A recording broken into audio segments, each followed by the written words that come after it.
quand j'étais petite, depuis aussi loin que je me souvienne en fait. Je sentais en moi, au-delà des blessures psychologiques par rapport à ce que j'avais traversé et tout ça, au-delà de tout ça, il y a toujours eu en moi une sorte de vide abyssal, une tristesse d'incarnation, comme le sentiment de me sentir infiniment seule, même entourée, et comme coupée de mon vrai chez moi.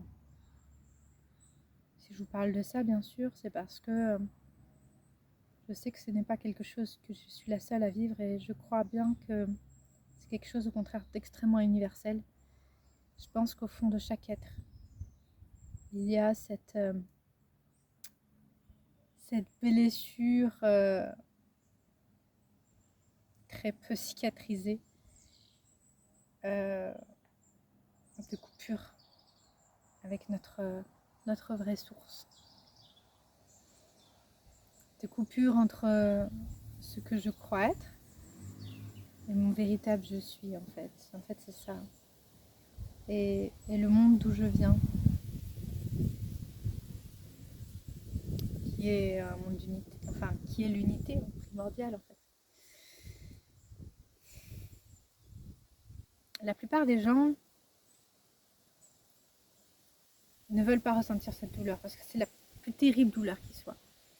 Je n'ai pas traversé toutes les souffrances possibles, voilà. J'ai eu des souffrances difficiles, j'ai eu le deuil de ma fille, j'ai eu diverses choses très dures, mais voilà, j'ai pas eu vécu d'holocauste ou quoi que ce soit. Pour autant, je suis sûre, et je signe tout de suite cette phrase, que c'est quand même la pire douleur qu'on peut ressentir. On la ressent quasiment jamais en entier, hein. On la met en sourdine parce qu'elle est insupportable, elle nous rendrait tarés, tellement elle est difficile. Mais voilà, c'est la pire parce que c'est la souffrance originelle. C'est celle qui est la racine de toutes les souffrances. Le problème, c'est que, en fait, on ressent ce manque à l'intérieur de nous. Et ce manque, on va en trouver une solution. C'est pas possible de le sentir. Donc on va déjà se distraire pour l'oublier. On peut même, y a certaines personnes qui ressentent beaucoup ce manque et qui se mettent à boire ou voilà, diverses choses qui éteignent un peu la sensation. Puis on essaie d'en trouver une solution, tout simplement. Il me manque quelque chose, et ben il faut que je réussisse à compléter, apporter ce qui me manque. On essaie vite de trouver une solution à ce manque. Alors, on cherche au dehors, vite, quelque chose. Vite de l'amour, vite quelqu'un qui va venir me combler. Vite du sens, vite une activité, une vocation. Vite du plaisir pour saturer mes sens, pour me sentir vivante, alors que j'ai ce manque de l'essence même de la vie. Alors, du coup, voilà, on essaie de se dire, bah voilà, bon, qu'est-ce qui me rendrait heureux? Qu'est-ce qui me rendrait heureux là? Je suis pas heureuse. Qu'est-ce qui va faire que je vais pouvoir être heureuse? Vite. Bon, par exemple, il me faudra un amoureux. Je peux pas être heureuse seule, je suis malheureuse comme ça, je sens un manque d'amour en moi, il me faut un amoureux. Et donc je prends l'exemple de l'amoureux, mais ça pourrait être la vocation, ça pourrait être tout un tas de choses. Tout ce qu'on se dit qui pourrait nous rendre heureux en fait. Et donc je reprends sur mon exemple de l'amoureux. Je me dis, il me faut un amoureux, sinon je ne serais pas heureuse. Et quand j'en trouve un, bah, je suis heureuse. Bah ouais, je suis heureuse. Mais pas parce qu'il me comble. Parce que je me mets dans l'instant présent. Je suis tellement heureuse. Je suis tellement... j'ai envie d'être avec cet amoureux. Du coup, je profite de tous les instants quand je suis avec lui. Et à ce moment-là, bah, je suis heureuse. Je suis pleinement heureuse. Si mon mental se remet à avoir peur, etc., à être en colère que il me traite pas exactement comme je l'avais projeté, que je voulais qu'il me traite et tout ça, si c'est ça, je ne suis plus heureuse. Parce que je sors de l'instant présent. Et dès que j'y rentre, je suis heureuse. Est-ce que c'est lui qui me rend heureuse? Non, c'est le fait d'être dans l'instant présent, en fait. Pareil pour ceux qui vivent la vie de leur rêve. C'est pas cette vie-là qui les rend heureux. C'est le fait d'en profiter pleinement. Parce que quand j'en profite pleinement, je suis dans l'instant présent. Et quand je m'aligne dans l'instant présent, je contacte davantage qui je suis profondément. Pour autant, en général, c'est pas complet. Et c'est pour ça que d'ailleurs, nous n'avons que des bonheurs relatifs et efficaces. C'est intéressant ce mot, bonheur relatif. Et relatif en relation. C'est-à-dire, on va chercher quelque chose pour combler ce manque. Donc, c'est la relation qui va me permettre, donc relation avec quelqu'un ou avec un objet, une idée, quoi que ce soit, un projet, etc. C'est la relation qui va m'apporter mon bonheur. Mais il va être relatif, c'est-à-dire si cet objet, cette personne, ce projet, bah, ça capote, eh bien, je n'ai plus mon bonheur. On est fait pour l'absolu, le bonheur absolu. Je sais que ça paraît impossible. L'absolu, on est persuadé que le monde étant relatif, bah, nous sommes condamnés à un bonheur relatif. Mais non, notre essence est absolue. Et nous sommes faits pour avoir l'ambition d'un bonheur absolu. Et la seule façon, c'est de voir que tout est là à l'intérieur de nous, pas à l'extérieur. Le truc, c'est qu'il y a cette séparation originelle. Cette séparation originelle, elle est comme là, entre qui je crois être et ma maison. Ma maison, c'est qui je suis, en fait. Entre ce qui je crois être et ce qui je suis, voilà, c'est... Il y a cet abysse infernal. J'ai galéré pour réussir à faire un pont dans cet abysse. J'ai vraiment galéré. Mais je suis une femme têtue et plutôt que de le fuir, comme la plupart des gens font, la plupart des gens essaient vite de trouver, comme je disais, des solutions extérieures et de se distraire. Ou même d'avoir des... Souvent quand on ressent ça, on va aller dans l'alcool, on va aller dans la distraction, on va aller dans trouver des solutions à l'extérieur, etc. Moi, j'ai voulu, au contraire, j'étais têtue et je me suis dit, ça, c'est le nœud que je veux libérer dans ma vie. Voilà. Ça, c'est mon objectif. Je veux pouvoir trouver un pont. Bon, j'ai un certain tempérament. Voilà. Et du coup, j'y suis allée. Et je suis allée dans ces enfers. Et à nouveau, et à nouveau, et à nouveau, et à nouveau. Et en plus, du coup, comme je vous disais, il y a des épreuves de vie qui ont fait que ça m'y remettait, ça m'y remettait, ça m'y remettait. Voilà. Du fait de cette vocation intérieure, j'ai eu l'immense chance d'avoir beaucoup d'épreuves sur mon chemin qui m'ont permis de venir taper exactement bien sur cette blessure, de me la réveiller et bah, du coup de me la faire rencontrer davantage. Donc enfant, j'étais très différente des autres enfants. Et du coup, ça m'a fait me sentir très seule. J'étais très timide et j'ai eu du mal à me faire des amis, du mal à me faire des amoureux. Je me suis sentie très seule. Et ça, c'est venu du coup taper sur cette solitude originelle. cette sensation d'être séparée, de ne plus être chez moi. Puis ensuite, plus grande, qui a eu, c'était la mort de ma fille. Quand l'être qu'on aime le plus au monde disparaît brutalement, on a envie de le rejoindre. J'avais envie d'être dans les cieux avec elle.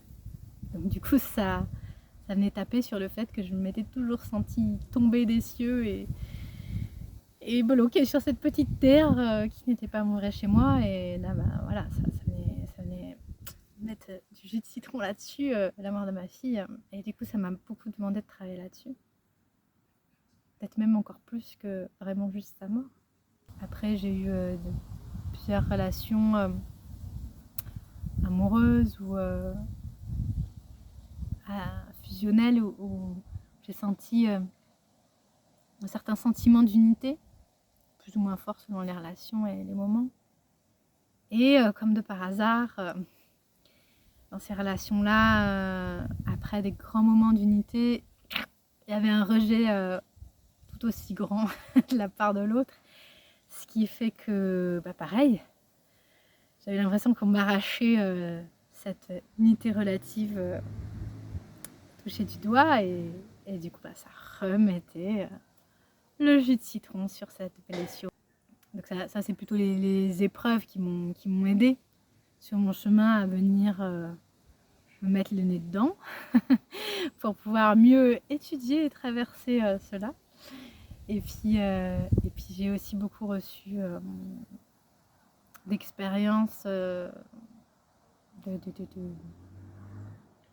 grâce, on va dire, de vécu direct suite à des méditations ou comme ça spontanément qui m'ont permis d'avoir comme des enseignements intérieurs sur la nature de cette blessure originelle et sur la nature de notre nature essentielle. Notamment une fois, j'étais dans le ressenti pur d'un coup, comme ça. Je me suis mis... j'étais un petit peu en train de me disputer avec mon amoureux, mais c'était pas relatif à ça. D'un coup, j'ai senti tomber sur moi la sensation de cette coupure originelle. Comme si comme si je sentais terriblement que c'était trop dur d'exister. C'est trop dur d'exister. Exister, c'est exister. Ex, ça veut dire en dehors. Et le st de existence, ça veut dire être en dehors. Être en dehors de quoi? En dehors de soi, en dehors de notre origine, en dehors de qui nous sommes véritablement, c'est-à-dire cet amour infini, cette joie infinie, cette paix infinie, cette unité infinie et éternelle. Et voilà. Et nous, on est en dehors de ça. Et c'est ça, cette coupure. C'est la coupure qui nous permet d'exister. Et en fait, quand j'ai d'un coup sur moi, un jour comme ça me tombe, mais j'avais l'habitude que ça me le fasse. Je vous dis, j'avais comme pour vocation de résoudre ce nœud. Alors forcément, ça m'arrivait souvent. Et là, c'était extrêmement fort, mais je ne pouvais plus bouger un doigt, le moindre orteil. Je n'arrivais même plus à respirer, tellement mon corps entier était de la souffrance pure. Mais c'était... Voilà. Je traversais le pire que l'enfer, quoi. Que de la souffrance. Et je souffrais tellement de cette coupure originelle, parce que ceux qui la ressentent, il y a toujours un peu une sourdine, sinon ça nous rendrait tarés. C'est trop, trop, trop fort. Voilà, c'est vraiment trop fort. Et cette souffrance, j'ai voulu la traverser en conscience. Du coup, j'ai mis vous savez, cette position témoin qui s'observe vivre quelque chose. J'ai regardé. Je me regardais souffrir comme ça et là, il y a des évidences qui sont venues à moi. Vous savez, ce genre de choses où c'est pas juste qu'on a une bonne idée, c'est qu'on sait que ce qu'on vient de penser là, c'est sûr, c'est vrai. C'est sûr, on le sent dans nos tripes. C'est une évidence. C'est pas un raisonnement, c'est... Voilà, une fulgurance.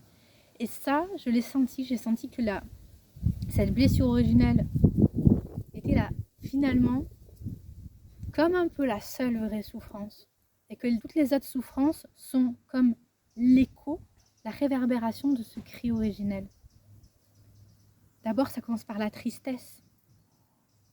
La tristesse, l'abattement, le désespoir, ça peut prendre toute une sorte de myriade de tons différents, mais voilà, c'est cette tristesse du manque originel, comme ça, qui devient tout un tas de tristesse, tristesse de se sentir...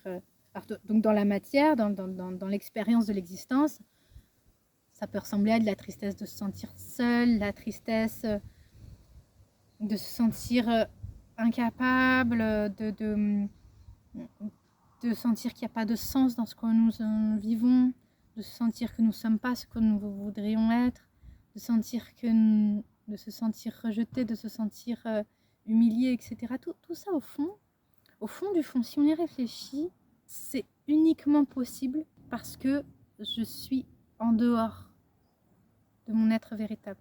Je suis séparée de la source. Si j'étais dans une avec la source, on ne pourrait pas m'abandonner. Ma vie aurait du sens quoi que je vive. Je n'aurais pas besoin d'un métier fabuleux, hyper ambitieux pour pouvoir me dire tiens, ma vie a du sens, je suis utile au monde. Non, rien que respirer, c'est déjà un miracle. Si je suis unie à ma source, je suis dans une confiance absolue dans l'abondance. Ne serait-ce que la vie en moi. Donc d'abord, c'est cette sorte de tristesse qui peut prendre diverses formes, divers miroitements, comme une sorte de prisme. Et ensuite, dans la suite de l'écho, donc d'abord il y a la souffrance originelle, ensuite donc il y a tout le prisme de la tristesse, et ensuite on a peur de vivre quelque chose qui pourrait nous faire revivre cette douleur, ou bien on est en colère qu'on nous fasse vivre quelque chose qui nous fait vivre cette douleur. Par exemple, j'ai peur d'être abandonnée, parce que du coup ça me ramène à ma sensation de solitude, et cette sensation de solitude me ramène à ce vide existentiel. Ou bien je suis en colère qu'on m'abandonne et du coup la même chose, voilà, l'abandon, mais toute chose, voilà. Je vais pas vous expliquer tout, mais voilà. Donc cette séparation originelle a créé la blessure originelle qui est la source de toutes les souffrances, quelles qu'elles soient, les plus petites et les plus grandes. Comment remplir un trou abyssal? Ça ne sert à rien. Tant qu'on se dit je serai heureuse ici, on ne va pas véritablement au bon endroit. Donc, aller dans cette blessure. Je suis allée dans cette blessure et la douleur était telle que j'ai dans le même côté d'évidence complète, c'est pas juste une pensée, c'est une évidence. J'ai compris que non seulement cette blessure originelle était l'origine de toute blessure, mais elle est aussi l'origine d'un mystère incroyable. Rendez-vous compte, on est une âme éternelle et on est mort, et pourtant on connaît la mort. C'est quand même extraordinaire. Comment ça se fait qu'on meurt alors que notre essence est éternelle? Vous me direz, ce n'est pas notre essence qui meurt, c'est juste le corps et la personnalité. Oui. Et comment ça se fait que le corps et la personnalité meurent, que tout ici-bas connaît la mort, que pour survivre, il faut se manger les uns les autres. Voilà. C'est bizarre. Et en fait, j'ai senti que c'est insupportable d'exister. C'est insupportable d'exister. Être en dehors, c'est ça donc l'existence, être en dehors de notre origine, de notre source, est insupportable. Donc on tient bon, quelques années, quelques décennies, mais on souhaite vivre et on souhaite mourir. La mort, on l'a demandé. Tout comme un dauphin, il a besoin d'aller respirer à la surface. Bah c'est pareil. Exister un peu, oui, mais pas trop longtemps. Parce que c'est insupportable. Il nous faut aller nous régénérer à la source, quoi. Voilà, tout simplement. Pour pouvoir aller j'y replonge à mon cou. Et voilà. Je suis pas en train de dire que l'existence, c'est non plus un enfer. C'est un truc qu'on a choisi, voilà. Hein. Moi, je l'ai déjà dit dans d'autres vidéos, je crois pas du tout au karma qui fait qu'on est bloqué à devoir venir se réincarner ou quoi. Voilà. Non, on a choisi. On a choisi d'être là. Quand je dis on, c'est ce divin en nous a choisi de vivre ce que nous vivons. C'est pour ça qu'on l'appelle le Dieu créateur. Le Dieu créateur, il n'est pas à l'extérieur dans un cieux ou un autre avec une barbe blanche. C'est à l'intérieur de nous. À l'intérieur de nous, il y a quelque chose qui a créé notre existence. C'est un désir. Ce désir-là, j'ai eu pareil la chance de le sentir, justement parce que j'avais ce... je suis têtue comme femme. Et donc, je vous ai dit, j'avais cette vocation d'aller dénouer cette séparation originelle et de faire un pont. Et grâce à ça, une autre fois, je ressens ce qu'il y a derrière. Il y avait la séparation originelle, mais derrière ça, il y avait le fait... C'est comme si en fait, si vous voulez, dans l'existence, cette séparation originelle, elle est voilée. On s'en souvient un peu pour certains, ce qu'on va appeler les vieilles âmes, même si je pense que l'âme n'a pas d'âge, ont tendance à se souvenir qu'ils ne sont pas de ce monde, et du coup à sentir ce malaise. Mais c'est un souvenir un peu ancien, un peu flou. Donc moi j'ai voulu rentrer là-dedans, et petit à petit, me souvenir. Et plus je me suis souvenue, plus ça faisait mal, clairement. Mais aussi, plus j'ai commencé à me souvenir littéralement de cette séparation originelle. Et donc c'était des grosses douleurs, comme je disais. Et puis petit à petit, enfin non, pas petit à petit, non, je dis n'importe quoi, c'était pas petit à petit du tout, c'était d'un coup. J'étais donc dans cette douleur, et là, j'ai senti ce qu'il y avait juste avant. Qu'est-ce qu'il y avait juste avant? Il y avait le choix. C'est quoi qui a créé la séparation? C'est un désir. C'est le désir d'exister. Si on regarde un peu les traditions de l'humanité, à travers tous les peuples, les récits de Genèse, il y a l'homme et la femme originels. Adam et Ève, mais après, voilà, je vais pas tous les citer, parce que déjà, je me souviens plus des noms, mais voilà, où que ce soit, chez les Mayas, chez les hindous, etc., il y a toujours l'homme et la femme aux origines de toute création. Et l'homme et la femme, en fait, c'est une sorte de féminin intérieur, un masculin intérieur. Ce que j'ai vu, moi, c'est apparu à moi un peu comme un rêve allégorique, on va dire. Mais je pense vraiment qu'il a un sens vraiment profond, il dit quelque chose de très vrai. Et ce qui est rigolo, c'est que... Alors les mots vont être petits, hein. Voilà, c'est toujours comme ça. Une sorte d'océan d'unité. Immense, immense, immense. Enfin, non, pas immense, infini. Éternel.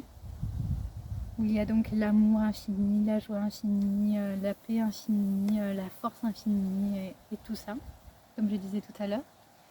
Et là-dedans, tout est un. Et à la fois, il y a une multitude d'unités, comme holographiques, vous voyez? Comme si une unité contenait tout un tas d'unités qui contiennent tout un tas d'unités. Et donc dans l'unité qui correspond à laquelle j'étais rattachée, j'ai comme une sorte d'œuf cosmique, vous voyez.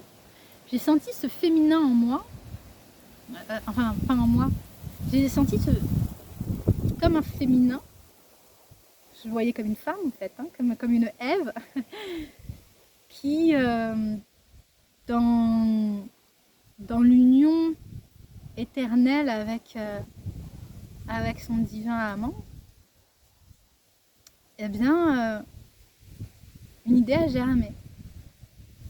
C'est tout à fait le péché originel, sauf que je ne mettrai pas du tout le mot péché.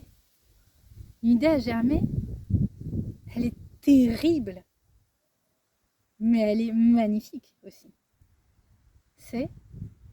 On vit dans la félicité, l'amour, et tout ça infini, mais du coup on ne connaît pas d'aurore, on ne connaît pas l'aube de l'amour. Et c'est cette invention de l'aube qui a fait qu'il y a eu besoin de la nuit. Et le féminin a désiré ça. Pourquoi c'est le féminin? Le féminin, c'est lié à... En Inde, on parle de Shiva et Shakti. Shiva, c'est la conscience du je suis. Et Shakti, c'est sa manifestation dans l'énergie de recréation permanente. C'est donc logique que ce soit le féminin. Le féminin est venu dire au je suis, au masculin je suis, je veux t'aimer, je veux te recréer, je veux te voir et te montrer, te révéler en fait à toi-même. Le féminin, pourquoi elle a croqué la pomme? C'est pour dire je sais qui tu es mais je veux le découvrir à nouveau. Et elle croque pour ça. Je et tu existent pour que l'âme puisse être possible. On existe pour pouvoir aimer, pour pouvoir avoir l'aube d'un amour qui était pourtant éternel. C'est pour ça que tous nos amours peuvent nous ramener en nous-mêmes à ça. Mais nous en éloignent si on pense qu'ils sont une fin en soi. Si on pense qu'ils vont nous combler. Aucun amour ne comble, aucun amour terrestre ne comble. Mais tous nous ramènent à cette complétude si on sent que en fait, ça nous ramène à nous-mêmes. Et à l'intérieur de nous, on a cette capacité de complétude.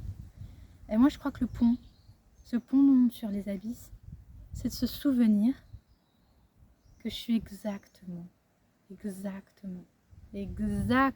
en train de vivre ce que le divin créateur à l'intérieur de moi désire vivre.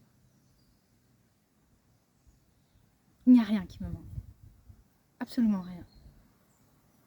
Je peux avoir un compte en banque à découvert, je peux avoir des problèmes avec mon mec ou avec ma mère ou un métier qui ne me convient pas.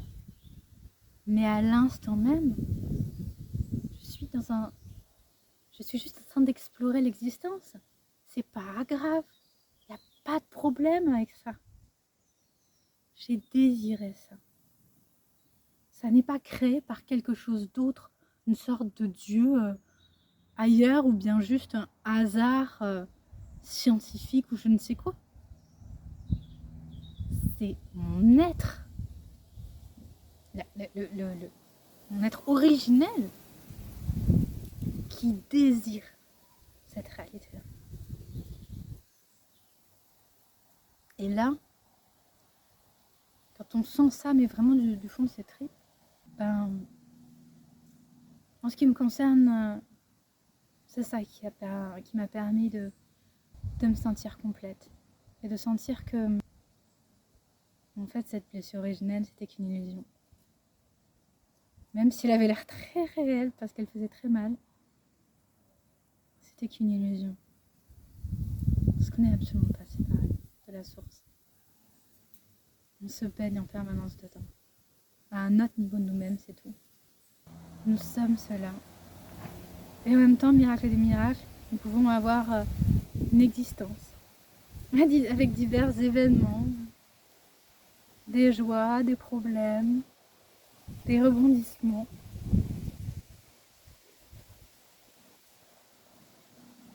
C'est pour explorer, pour faire voyager l'amour, pour faire voyager le divin à travers le champ des possibles.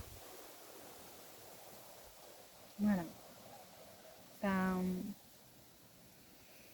j'espère que cette vidéo vous apportera une paix et peut-être un pont au-dessus de vos abysses. Ça serait chouette de liker la vidéo, d'ajouter des commentaires, ça aide à la visibilité. Parce que c'est vrai que je suis très heureuse de faire cette chaîne pour pouvoir transmettre toute la richesse de ce que j'ai vécu. Et voilà, si vous pouvez m'aider à la rendre visible, c'est trop chouette. Et puis je vous dis à bientôt pour de nouvelles aventures. Au revoir!